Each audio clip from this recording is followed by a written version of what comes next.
ನನಗೊಂದು ಮಿಸ್ಟರ್ ರಾಣಿ ಅಂತ ಒಂದು ಚಾನ್ಸ್ ಸಿಕ್ಬಿಟ್ಟಿತ್ತು, ಮಧು ಅಂತ ಒಬ್ರು ಡೈರೆಕ್ಟರು. ಸೊ ಆ ಸಿನಿಮಾ ಮಾಡಬೇಕಿತ್ತು, ಬಟ್ ಅದರಲ್ಲಿ ಹುಡುಗಿ ಕ್ಯಾರೆಕ್ಟರು. ನಾನು ಹುಡುಗಿ ಥರ ಎಲ್ಲ ಡ್ರೆಸ್ ಹಾಕಿ ರೆಡಿಯಾಗಿ ಒಂದು ತಿಂಗಳು ರೆಡಿ ಆಗಿಬಿಟ್ಟಿದ್ದೆ, ಮುಳುಗ್ಬಿಟ್ಟಿದ್ದೆ ಕ್ಯಾರೆಕ್ಟರ್ಲಿ, ಹುಡುಗಿ ಥರ ಆ್ಯಕ್ಟ್ ಮಾಡಬೇಕು ಅಂತ. ಆಮೇಲೆ ಅದು ಅನ್ಫಾರ್ಚುನೇಟ್ಲಿ ಆಗಲಿಲ್ಲ, ಬಟ್ ಬೇರೆಯವ್ರು ಯಾರಿಗೂ ಆಯಿತು. ಅಂದರೆ ಇವಾಗ ಸಿನಿಮಾ ಬರ್ತಿದೆ, ಒಳ್ಳೇದಾಗಲಿ ಅವ್ರಿಗೆ. ಆಮೇಲೆ ಅದಾದಮೇಲೆ ಸಂಜೋತಾ ಮ್ಯಾಮ್ ಸಿಕ್ಕಿದ್ರು. ಸಂಜೋತಾ ಮ್ಯಾಮ್ ಸಿಕ್ಕಾದ್ಮೇಲೆ ಅವರು ಆಡಿಷನ್ ತೊಗೊಂಡ್ರು. ಒಂದ್ಸಲಿ ಆಡಿಷನ್ ಕೊಟ್ಟೆ, ಚೆನ್ನಾಗಿ ವರ್ಕೌಟ್ ಆಯಿತು. ಸಂಜೋತಾ ಮ್ಯಾಮ್ ಸಿಕ್ಕಿದ್ದು ಕೃಷ್ಣ ಚೈತನ್ಯ ಅಂತ ಸರ್ ಇದ್ದಾರೆ, Karwa movie producer, thank you sir. ಅವರಿಂದ ನನಗೆ ಸಂಜೋತಾ ಮ್ಯಾಮ್ ಪರಿಚಯ ಆದರು. ಸಂಜೋತಾ ಮ್ಯಾಮಿಂದ ನನಗೆ ಇವತ್ತು ಈ ಆಪರ್ಚುನಿಟಿ, ಈ ಸ್ಟೇಜ್, ಇದು ನನಗೇನು ಇವತ್ತು ನಾನು ಈ ಸ್ಟೇಜಲ್ಲಿದ್ದೀನಿ, ಅದು ನನಗೆ ದಕ್ತು. ನಾನು ತುಂಬ ವರ್ಸ್ತಿದ್ದೀನಿ ಕನ್ನಡ ಆಗಲಿ ಬೇರೆ ಒಂದು ಮಾತಾಡೋದ್ರಲ್ಲಿ. ನನ್ನದೇ ಒಂದು ಲ್ಯಾಂಗ್ವೇಜು. ನಾವು ಬೇಸಿಕ್ಲಿ ಗೌಡಾಸು. ಆಕಾಶ್ ರ್ಯಾಂಬೋ ಅನ್ನೋದು ನಮ್ಮ ತಂದೆ ಅಡ್ಡೆಸಿರೋದು. ನಮ್ಮ ತಂದೆ ಲೋಕಲ್ ಫೈನಾನ್ಸರ್, ರಿಯಲ್ ಎಸ್ಟೇಟರು ಇಲ್ಲೇ ಬ್ಯಾಂಗ್ಳೂರಲ್ಲಿ. ಸೊ ಅವ್ರದ್ದು ಬೇಜಾನ್ ಏನೇನೋ ಹಿಸ್ಟ್ರಿಗಳಿದೆ, ಹಾಗಾಗಿ ಅವ್ರಿಗೆ ಏನೋ ಒಂದು ಒಳ್ಳೆ ಹೆಸರು ಕೊಟ್ಟಿದ್ದಾರೆ ರ್ಯಾಂಬೋ ಅಂತ. ಸೊ ನನಗೇನಂದರೆ ಯಾವುದೋ ಒಂದು ಜಾತಿನ ಇದು ಮಾಡಬೇಡ್ದು, ನಾನು ಈ ಜಾತಿ ಗೌಡ ಅನ್ನೋದು ಇದು ಮಾಡ್ಕೋಬೇಡ್ದು ಅಂತ I wanted to carry this Rambo. ಆ ಹೆಸರು ನಂಗೆ ತುಂಬ ಇಷ್ಟ ಆಗ್ತಿತ್ತು. ನಮ್ಮ ತಂದೆ ಕಾರ್ ಮೇಲೆಲ್ಲ ರ್ಯಾಂಬೋ ಅಂತ ಹಾಕ್ಸಿದ್ರು ಚಿಕ್ಕ ವಯಸ್ಸಲ್ಲಿ. ಅದು ತುಂಬ ನನಗೆ ಖುಷಿ ಕೊಡ್ತಿತ್ತು ರ್ಯಾಂಬೋ ಅನ್ನೋದು. ಆಮೇಲೆ ರ್ಯಾಂಬೋ ಮಗ, ಜೂನಿಯರ್ ರ್ಯಾಂಬೋ ಅಂತೆಲ್ಲ ಕರೆಯೋರು ನಮ್ಮ ಅಪ್ಪನ ಫ್ರೆಂಡ್ಸ್ ಎಲ್ಲ. ಸೊ ಅದು ನಾನು ಹೆಂಗಿದ್ರು ಇಂಡಸ್ಟ್ರಿಗೆ ಅಲ್ವಾ, ಆರ್ ಅಂತ ಬೇರೆ ಇದೆ. So I wanted to carry that name Rambo, ಅದಕ್ಕೆ ಆಕಾಶ್ ರ್ಯಾಂಬೋ ಅಂತ ಇಟ್ಕೊಂಡಿದ್ದೀನಿ.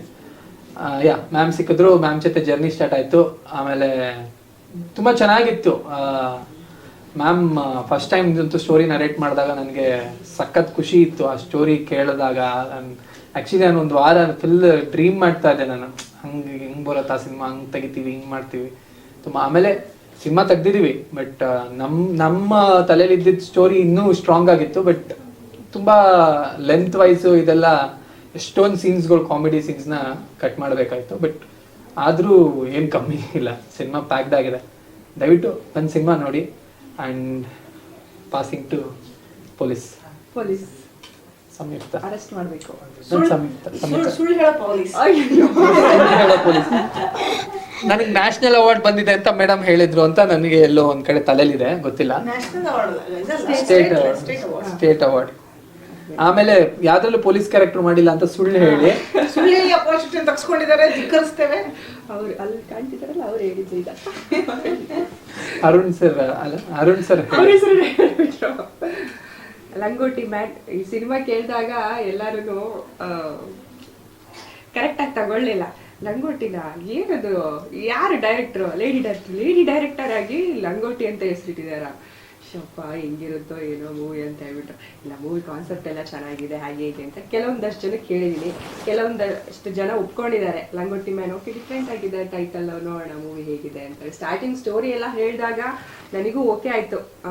ಮ್ಯಾಮ್ ಒಂದು ಕಾಫಿ ಡೇನಲ್ಲಿ ಮೀಟ್ ಮಾಡಿದ್ದು ನಾನು, ಫಸ್ಟ್ ಡೇ ಕಾಫಿ ಡೇನಲ್ಲಿ ಲವರ್ಸ್ ಥರ ಮೀಟ್ ಮಾಡಿದಾಗ ಸ್ಟೋರಿ ಎಲ್ಲ ಹೇಳಿದರು.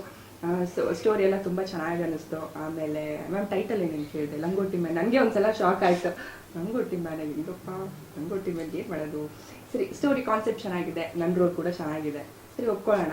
ಆಮೇಲೆ ಮಿಕ್ಕಿದ್ದು ಜೈ ಅಂತ ತುಂಬ ದಿನ ಟೈಮ್ ತಗೊಳ್ತು, ಒಂದು 2 years ಏನೋ ತಗೊಳ್ತು. ಸೊ ಫೈನಲಿ ಇವತ್ತು ಫಸ್ಟ್ ಟೈಮ್ ನಾನು ಸ್ಕ್ರೀನ್ ಮೇಲೆ ಪೊಲೀಸ್ ಆಗಿ ಬರ್ತಾ ಇದ್ದೀನಿ. ಫಸ್ಟ್ ಟೈಮ್, ಅದಕ್ಕೆ ಫಸ್ಟ್ ಅಂದ್ರೆ ಆ ಸಿನಿಮಾ ರಿಲೀಸ್ ಆಗಿಲ್ಲ ಅಂತ ಹೇಳ್ತಾ ಇದ್ದೀರಾ? ಇದು ರಿಲೀಸ್ ಆಗಿಲ್ಲ, ಅದು ಫಸ್ಟ್ ಟೈಮ್ ನಾನು ಸ್ಕ್ರೀನ್ ಮೇಲೆ ಪೊಲೀಸ್ ಆಗಿ ಕಾಣಿಸ್ಕೊಳ್ತಾ ಇದ್ದೀನಿ. ಮತ್ತೆ ಇದೇ ಮೂವಿನಲ್ಲಿ ನಂದು ಇನ್ನೊಂದು ಶೇಡ್ ಇದೆ, ಅದು ಕೂಡ ಬೇರೆ. ಇಷ್ಟು ದಿನ ಕೆಲವೊಂದಷ್ಟು ಜನ ನನ್ನ ಮಾಡೆಲ್ ಆಗಿ ನೋಡಿದ್ರು, ಮತ್ತೆ ಮೂವಿನಲ್ಲಿ ಹಳ್ಳಿ ಹುಡುಗಿಯಾಗಿ ನೋಡಿದ್ರು, ಬೇರೆ ಬೇರೆ ಶೇಡಲ್ಲಿ ನೋಡಿದ್ದಾರೆ. ಈ ಮೂವಿನಲ್ಲಿ ನನ್ನನ್ನು ಪೊಲೀಸ್ ಆಗಿ ನೋಡ್ತಾ ಇದ್ದಾರೆ, ಅದು ಖಡಕ್ ಪೊಲೀಸ್ ಆಫೀಸರ್. ನಾನಿರೋ ಇದಕ್ಕೂ ಅದರಲ್ಲಿ ಮ್ಯಾಮ್ ನನಗೆ ಖಡಕ್ ಪೊಲೀಸ್ ಆಫೀಸರ್ ಆಗಿ ಮಾಡಿಸಿರೋದಕ್ಕೂ ಸಂಬಂಧನೇ ಇಲ್ಲ ಆಗಿದೆ. ನಾನು ವೆಯ್ಟ್ ಮಾಡ್ತಾ ಇದ್ದೀನಿ ಮೂವಿ ರಿಲೀಸ್ಗೋಸ್ಕರ. ಸೊ ಎಲ್ಲರೂ ದಯವಿಟ್ಟು ಮೂವಿ ಬಂದು ನೋಡಿ ಸಪೋರ್ಟ್ ಮಾಡಿ ಅಂತ ಕೇಳ್ಕೊಳ್ತೀನಿ. ಹಾಗೆ ನನಗೆ ಕ್ಯಾರೆಕ್ಟರ್ಗೆ ಇನ್ವಾಲ್ವ್ ಮಾಡಿ 2 months ಏನೋ ಟ್ರೈನಿಂಗ್ ಕೊಟ್ಟಿದ್ದಾರೆ ಮ್ಯಾಮ್. ಅದಕ್ಕೋಸ್ಕರ ನನಗೆ ಇದೇ ಥರ ಬರಬೇಕು, ಇದೇ ಥರ ಲುಕ್ ಬರಬೇಕು, ಮೇಕಪ್ ಇಂದ ಹಿಡಿದು ಮತ್ತೆ ಹೊಸದಾಗಿ ನನಗೆ ಏನೋ ಚುಕ್ಕಿ ಎಲ್ಲ ಇಟ್ಟಿದ್ದಾರೆ ಮ್ಯಾಮ್.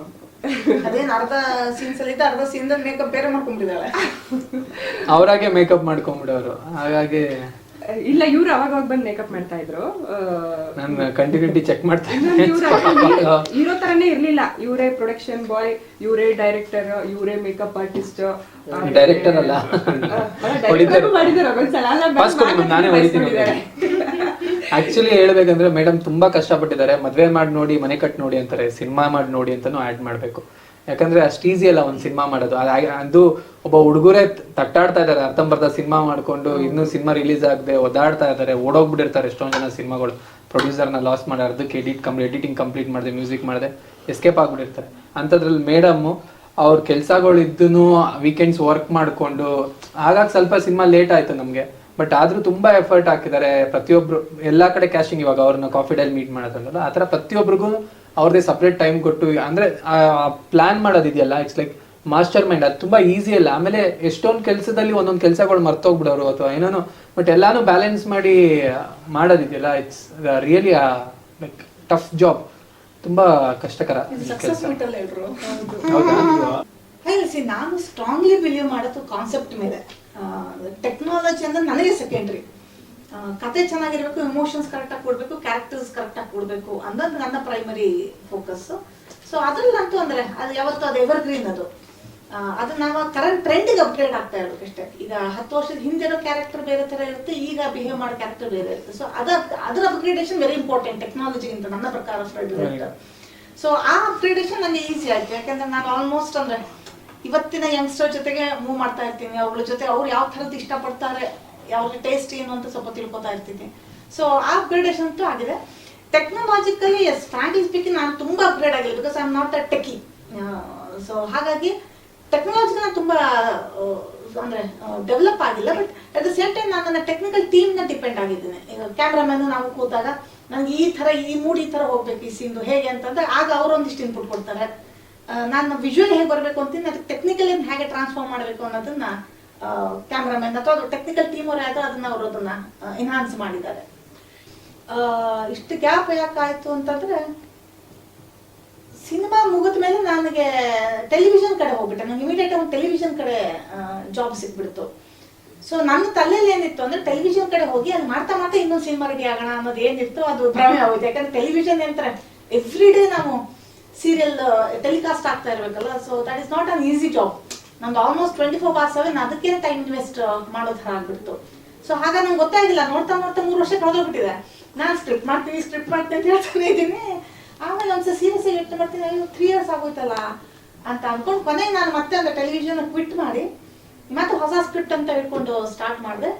ಸ್ಟಾರ್ಟ್ ಮಾಡಿ ಲಾಟ್ ಆಫ್ ಚಾಲೆಂಜಸ್ ಇತ್ತು. ಏನು ಅಂತಂದ್ರೆ ಒಂದ್ ದಿವಸ ಈಗ ಫೀಮೇಲ್ ಡೈರೆಕ್ಟರ್ ಪ್ರೊಡ್ಯೂಸರ್ ಹತ್ರ ಹೋದ ಕೂಡಲೇ ಅವ್ರಿಗೆ ಏನಂದ್ರೆ ಅವಾರ್ಡ್ ಫಿಲ್ಮ್ ಮಾಡಕ್ ಬಂದಿದ್ಯಾ ಅಂದ್ಬಿಡ್ತಾರೆ. ಇಲ್ಲಾಂದ್ರೆ ಇಂಥ ಹೀರೋ ಡೇಟ್ಸ್ ಅವ್ರಿಗೆ ಮಾಡಿ ಅಂತಂತಾರೆ. ಸೊ ನನ್ನ ವಿಷನ್ ಎರಡೂ ಇರಲಿಲ್ಲ. ನನಗೆ ಅವಾರ್ಡ್ ಫಿಲ್ಮ್ ಮಾಡೋ ಯೋಚನೆನೂ ಇಲ್ಲ, ಹಾಗೆಂತ ದೊಡ್ಡ ಸ್ಟಾರ್ ಒಂದು ಮಾಸ್ ಮೂವಿ ಮಾಡೋ ಇಂಟೆನ್ಷನ್ ಇರಲಿಲ್ಲ. ನನಗೆ ಆಲ್ವೇಸ್ ಅಂದ್ರೆ ಒಂದು ಕಾಂಟೆಂಟ್ ಲೆವೆಲ್ ಇಟ್ಕೊಂಡು ಕಮರ್ಷಿಯಲಿ ಮಾಡಬೇಕು ಅನ್ನೋದಿತ್ತು.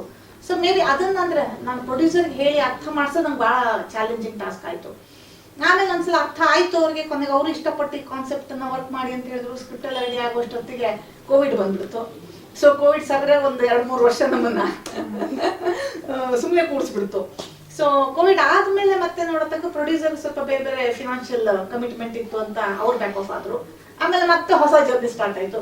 ಅಷ್ಟರಲ್ಲಿ ಇನ್ನೊಂದು ಚಾಲೆಂಜ್ ಅಲ್ಲಿ OTT ಪ್ಲಾಟ್ಫಾರ್ಮ್ಸ್ ಎಲ್ಲ ಬಂದ್ಬಿಟ್ಟಿದೆ. ಈಗ ಅದರ ಜೊತೆಗೆ ನಾವು ಕಾಂಪೀಟ್ ಮಾಡ್ತಾ ಮತ್ತೆ ಕಾಂಟೆಂಟ್ ಚೇಂಜ್ ಮಾಡ್ಬೇಕಾಯ್ತು. ಸೊ ಈ ತರ ಅಂದ್ರೆ ಗೊತ್ತಿದ್ದ ಹಾಗೇನೆ ಎಷ್ಟೊಂದು ನನ್ನ ಟೈಮ್ನ ಹೇಳ್ಕೊಳ್ತಾ ಹೋಯ್ತು. ಆಮೇಲೆ ನಾವು ಆಕ್ಚುಲಿ ಶೂಟಿಂಗ್ ಸ್ಟಾರ್ಟ್ ಮಾಡಿ 2 years ಆಗೋಯ್ತು. 2 years ಹಿಂದೆ ನಾವು 1 year ಮುಗಿಸ್ಬಿಡ್ತೀವಿ ಅಂತ ಅಂದ್ಕೊಂಡು ಮಾಡಿದ್ವಿ. ಬಟ್ ಅದೇನಂದ್ರೆ ಕೆಲವೊಂದು ಇನ್ನೊಂದೇನೋ ಬೇಕು, ಇದು ಬೇಕು, ಅದು ಬೇಕು ಅಂತ ಹೇಳ್ತೇವೆ. ಅಂದ್ರೆ ಕೆಲವೊಂದು ಚಾಲೆಂಜಸ್ನೆಲ್ಲ ಫೇಸ್ ಮಾಡಿ ಅದನ್ನ ಓವರ್ಕಮ್ ಮಾಡಿ ಬರೋಷ್ಟರಲ್ಲಿ ಇಷ್ಟು ವರ್ಷ ಆಗಿ ಹೋಯ್ತು.